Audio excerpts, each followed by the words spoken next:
Magandang gabi. Welcome naman sa ating panibagong usapan guys. Kumusta, no? Bago ang lahat, sana naman ay maayos ang ating mga kababayan. At saan man tayo ngayon, ngayong araw na ito. Babalikan lang natin saglit, no? At congratulate si Police Brigadier General Torre, no? Nicolas Torre, dahil promoted na ito guys as new CIDG Acting Director. Ayan, so alam naman natin nakikita natin kung ano yung ginawa nitong si Torre guys. Talagang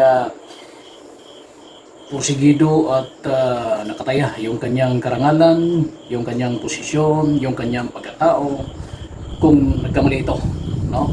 Nung pinasok ang KOJC compound nung paghahanap ni KOJC founder, no? Na si Apollo Kibuloy. Alam naman natin na nahihirapan sila, no? Napakaraming mga pagsubok bago naging successful yung operation hanggang umabot na itong pagsuko ni Pastor Kibuloy sa mga otoridad. So, yun na yun, yung update. Alam naman natin na karapat-dapat no? Nabigyan siya ng patatawag nating karagdagang kung ano man, yung dapat para kay Torre. Dahil yun na nga, no? Sabi ng iba, hindi basta-basta lakas loob at operasyon ang ginawa ni Police Director, Police Brigadier General Torre nung ito ay humarap sa pagsubok para hanapin at iserve ang warrant of arrest ni Pastor Kibuloy, lalong-lalo na yung pagpasok niya sa compound ng KOJC guys. Maabot pa no, sa Senado, kung ating matatandaan, talaga namang pati si Senator Bato de la Rosa ay nananawagan at nakikiusap na sa kanya at huminto muna, no?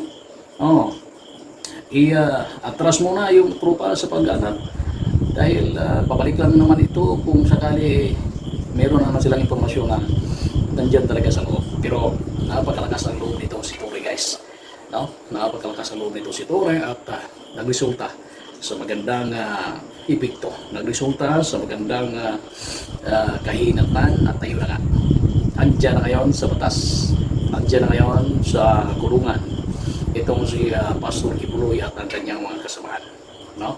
So hayaan na natin ang korte bahala dyan kung ano yung mga kahahantungan, no? So mga aligasyon laban kay Kibuloy, siyempre harapin nila yan, no? At wala talaga silang magagawa, nahuli na nga at dahil sumurinder at ayan ang naging resulta ngayon. So mahaba man ang usapan ay nagkakaroon din ang katapusan. Mahaba man ang investigasyon, natatapos rin, no? Kaya again, congratulations, no? Kay Police Brigadier General Torre at mga kasamahan kung saan ay nagbigay ng taos-pusong serbisyo. Hindi kagaya sa iba. Hindi kagaya sa iba guys, na tauhan ng Philippine National Police na ngayon ay mangayak-ngayak na matapos naging umipikto ang mga pinagagawa nila noong mga nakaraang mga araw. Alam naman natin, di ba? So bago lang sumalang sa ika-7th joint public hearing ng si Police Colonel ba yun? Si Mendoza, Police Colonel Leonardo, na kung saan ay na-cite in contempt dahil nakitaan ang mga mababatas sa aking panel ng pagsisinungaling dahil talagang nagpapatuloy ang investigasyon, lalong-lalo na yung pagkamatay ni former board of director ng PCSO na si Wesley na kung saan ando na naging general manager ng PCSO si former Colonel Garma. Talaga naman. Sana malinis na ang pangalan ni Garma, no? Paano kaya niya linisin ito? Mukhang parami ng parami ang mga resource person na nagtuturo against sa kanya na siya ay sangkot sa mga irregularidad lalong-lalo na nung siya ay naging nasa posisyon pa. Naging, di ba? Nasa posisyon pa. At saka, parami ng parami, no? Yung mga personalidad na nag-uugnay sa kanya sa mga gawaing hindi magaganda. No? Ito ay, paano niya kaya i-counter ito? Kasi, na-citing contempt na rin ito noon. Dahil nakitaan rin ang pagsisinungaling at sana naman, no? Mabigyan siya rin ng panahon para maging masagot ang lahat ng mga ito. Kung sakali man wala siya talagang partisipasyon sa lahat ng mga patayan, guys. Dininay na rin naman niya ito. Lahat ng mga resource person na nagtuturo sa kanya, against sa kanya, ay ito ay pinasilungilingan niya. At talagang dinideny ng dating colonel, former colonel, retired na, dating colonel, retired, at naging former, at naging general manager din ng GAPC. So, ako po.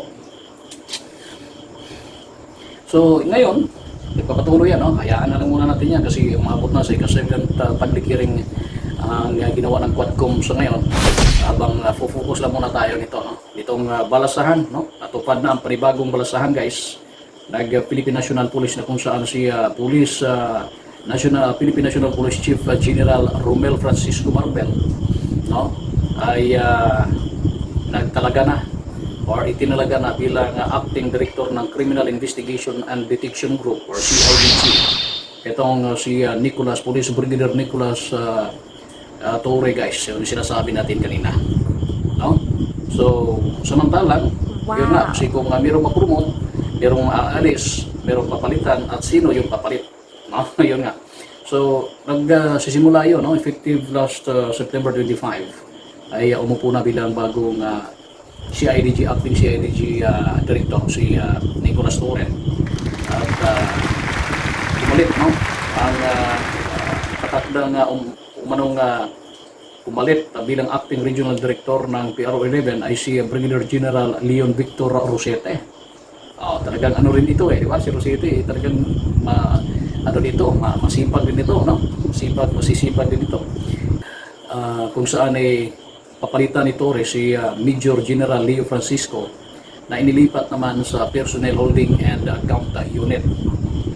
No? Samantala, itinalaga rin ni General Marbel si Brigadier General Christopher Birong sa PNP Academy Buhat sa Police Regional Office 2 o Cagayan Valley, PNP, epektibo, no? Noong 24, kung di ko nakakamali, 24, guys. Kasi 25 upo si Torre, no? General Torre. So, pinalitan ni Torre si General Leo Francisco, yun na nga, yung nasabi natin. Samantalang habang papalitan naman, siya ni Brigadier General Antonio Maralag Jr. na nagmula naman sa Headquarters Support Service. So, kung dito nagbabago, malamang ito ang guys, no? Ay ang nangyayari. Pero alam naman natin na flexible ang posisyon at area of responsibility ng PNP. Natin nandyan kahit saan man sila magdestino, saan man sila magtatrabaho, saan man silang region. At kung ano man, no, ay nagiging first priority ang interest ng karamihan. And also, talagang may makita nila yung kanilang sinusumpaan, no? Ang to serve and protect the people of the country. Wala na Kung titingnan natin yung siniwalat ni Colonel Juvie Espinido, kasi tuloy-tuloy pa naman ang investigasyon, pero kung titingnan natin, pagdugtong-dugtungin natin, pagtatahi-tahiin natin yung mga investigasyon ng Kongreso, malapit sa katotohanan. Hindi ko sinasabing 100% ay totoo, pero kung pagtatagpiin natin ang bawat hibla ng mga kwento, ay malapit sa katotohanan. Yung siniwalat ni Juvie Espinido, Colonel Juvie Espinido, retirable din ito. Yung mga siniwalat ngayon ni Mabilog, kung saan umabot pa sa pagtatago. ah, yung isiniwalat ni Mendoza. Ha? Oo.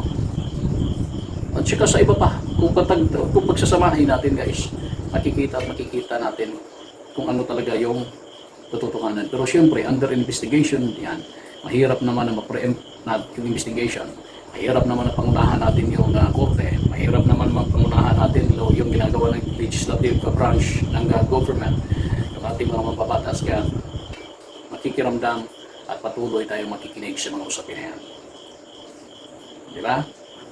Napakahirap na magiging takbuhan ng mga tao para sa mga personal na interest nitong mga sa posisyon. Nalapit na ang halalan. Huwag sana tayong maging bulag sa katotohanan. Huwag sana tayong maging bulag-bulagan. Bago mag-technique muna tayo, magkiramdam para hindi tayo mabiktima guys sa mga maling akala. Tuloy po ang investigasyon.